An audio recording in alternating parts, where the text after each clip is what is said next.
Mi nombre es Alejandra Villamizar y bueno, mi papá se llamaba Jorge Humberto Caro. Mi papá había dejado de vivir con nosotros, con nosotras tres, desde que yo tenía 14. Normalmente no fue mucho tiempo el que pasó desde que él salió de mi casa hasta que terminó pues en el hospital internado. Y las visitas eran, bueno, eran cada 8 días. Realmente no me gustaba mucho tener que ir a visitarlo, o sea, lo hacía más que todo como pues por mi familia más que todo. Cuando mi mamá me llama al celular y pues me lo dice muy como muy fríamente, porque igual pues ya era una noticia que obviamente todos esperábamos. Entonces me dice que mi papá pues había muerto justamente pues ese día, o sea, no, había pasado como horas cuando ella me llamó. Entonces que pues el complique ahí era como, bueno, ¿cómo llegaba yo otra vez hasta Tuluá? Porque eran casi 20 horas, sin contar pues que hubiese como algún percance en el viaje. Y fue el primer viaje que me tocó sola. O sea, yo viajé sola y fueron casi 24 horas porque hubo un trancón como de 7 horas. En el momento en que yo recibí la llamada, no, o sea, no sentí nada, no hubo ninguna reacción de mi parte como de algún vacío, de sentir que, mierda, ya había, pues que ya había pasado, o sea, ya estaba sucediendo como lo que todo el mundo estaba esperando.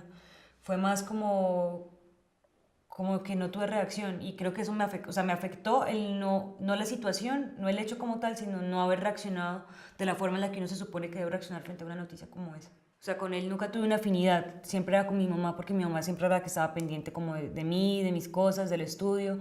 Mi papá me tenía obviamente pues, casi las 24 horas por fuera, pues escasamente llegaba a dormir.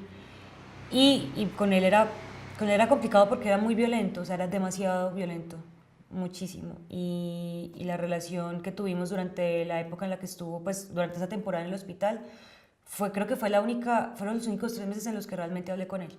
A veces cuando eran buenos días, pues como que él estaba más o menos de humor y no estaba como tan enfermo. Y no tenía, pues porque él murió de paro respiratorio, él le dio un paro respiratorio. Entonces hablábamos, no sé, de música. Pues, en esa época yo estaba tocando batería, estaba como comenzando. Entonces me preguntaba como por las clases, o sea, se interesaba, me preguntaba como cosas.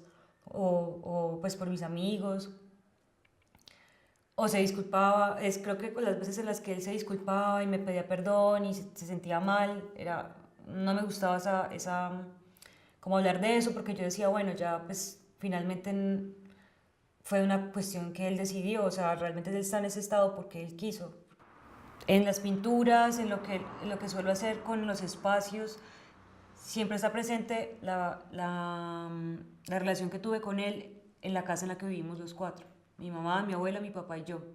Era una casa que la fachada era pues estaba normal como una casa normal, pues la fachada no estaba en mal estado ni nada, pero en el interior de la casa sí había mucha humedad, había corrosión, y entonces algunas veces que pues he solido trabajar con esos materiales o con esta intención de que la pintura o darle vida como el material y que no necesariamente sea el material como tal el que esté oxidado, por ejemplo, sino yo poder generar eso. Entonces, ¿cómo he logrado que de pronto a través del óleo generar, no sé, óxido u otro tipo de manifestaciones de la naturaleza en sí, como en los espacios? Porque me interesan mucho los espacios, independientemente si es interior o es exterior.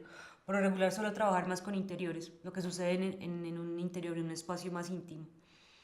Y con mi papá, pues creo que ahora estoy trabajando muchas cosas que de pronto no están que la gente pues, no podría conectar o que a simple vista no están conectadas, pero siempre detrás o en el trasfondo de todo mi trabajo siempre va a estar presente como esa figura paterna o la relación que tiene uno con los padres. El de en diciembre pasado fue como la más fuerte. Duré 6 meses en un bloqueo horrible. Entonces no podía dibujar, no podía pintar, no podía hacer casi nada de lo que me gustaba, de lo que antes disfrutaba. Es más, yo me ponía a ver películas por inercia o series por inercia, ni siquiera las veía realmente.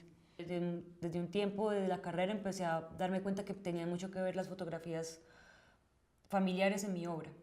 Y las fotografías que tenía, algunas, bueno, tengo varias con mi papá, tengo varias del colegio tengo un montón, y para mí era como una especie, o sea, siempre he sentido como algo de nostalgia, no necesariamente por las cosas que pasaron, sino porque no sé cómo explicarlo, pero creo que a veces uno siente una nostalgia por cosas que nunca sucedieron, cosas que se quedaron ahí y que uno quiere que suceda, que uno quiso que sucedieran en algún momento, pero que nunca pasaron.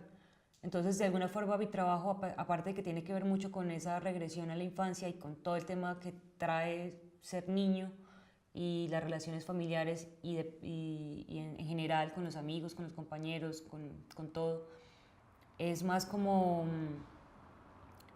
como un conjunto pues, de las vivencias y de las experiencias y de la ficción, de cómo uno ficciona su infancia y de cómo uno ficciona también su vida, porque todo es como un escenario para mí.